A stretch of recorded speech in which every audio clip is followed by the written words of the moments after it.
Oh, I love it. Sometimes, you come across something that just makes you feel like, yes. Eddie A. Johnson, who is an announcer for the Phoenix Suns broadcasting team. He used to play in the NBA for a long time, 6 man a year back in '89. And I remember his playing. And he was never an all-star, but he held his own. But oh, did he clap at JJ Redick. He gave him some claps on them cheeks. He said, "You were only 6 years old in the '90s." He says, if you had played back then with your analytics, he says, all you would have done is serve water because your manhood would have been took. And Robertson's like, ooh, that was flames. He flamed him. Now, Eddie Johnson says he looks at LeBron as the greatest all around player. He gives him his due, but he's also saying the '90s was a man's league. When this piece of trash, who was a marginal player in a watered down era, and I tell you all the time for the ones who don't know, that JJ Redick should give Steph Curry $1 every time he comes on TV because if it wasn't for Steph making it positionless and having a 3-point opportunity, that Turkey's career would have been cut shorter in a watered down era, which he was a part of because he was fortunate to have a 15-year career. Without Steph Curry, that Turkey would have been riding pine or been playing somewhere else for the last 8 years as opposed to 15-year career. But I am getting to this. Eddie Johnson busted him up. Anybody would. And I am disappointed in Shaquille O'Neal for not tapping him on that show. Because how dare he say that about Jordan and so watered down and expansion? There's nowhere that you could have fit JJ Redick. You were not even going to touch Detlef Shrimp. I can name second tier cats. My do Rauf would have ran your butt. Who are you going to play with? They played defense and you had shooters in the '90s. Now, granted, it was the dead ball era, but you still had teams that could score. You really gonna tell me with a straight face that you would have been able to compete with the Mitch Richmonds of the world? Just gonna keep it 100. Where would you have fit, JJ Redick, to talk that talk, to walk that walk? Where were you gonna fit? You weren't gonna even compete against Mario Elie, Sean Elliott. I don't even have to name the top of the food chain. Jeff Hornacek would have just embarrassed you just in white boy world alone. Horny Horn would have hit you off. Dan Marley parking lot would have laid you out. Rex Chapman would have embarrassed you.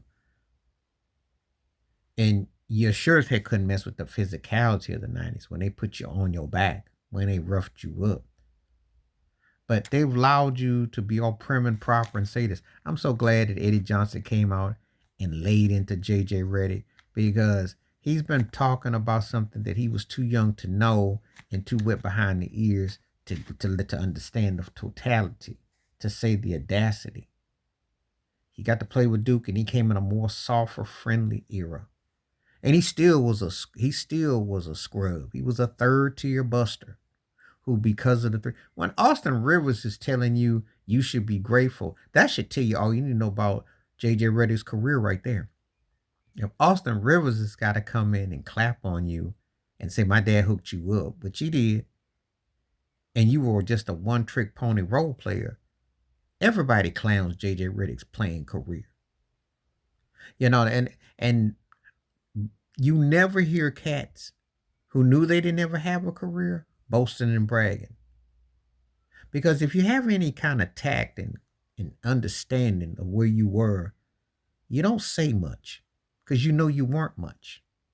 So Eddie Johnson, he clapped on JJ Redick on Twitter, and I loved it because he told the truth. He said he back then you'd have been the water boy, which he would have been basically Adam Sandler passing. Ain't no way in the world that them Davis boys in Indiana he'd have gotten clobbered. The Pistons bad boys early '90s been clobbered. Those Knicks teams would have just molded him. Charles Oakley, Anthony Mason.